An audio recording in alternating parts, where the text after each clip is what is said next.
July 6 ఆదివారం తొలి ఏకాదశి.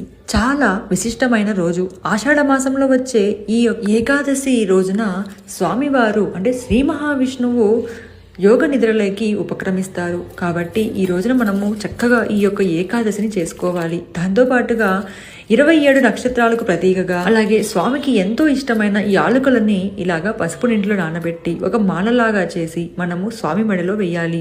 విగ్రహం ఉంటే విగ్రహం లేదా ఫోటో ఉంటే ఫోటో లాగా చేసుకొని ఇలా చక్కగా గుచ్చుకొని ఓం నమో వెంకటేశాయ అనుకుంటూ ఇలా చక్కగా మనం ప్రార్థన చేసుకొని స్వామి యొక్క మెడలో వేయాలి. ఓం నమో నారాయణాయ అని కానీ గోవింద అని కానీ కామెంట్ చేయండి.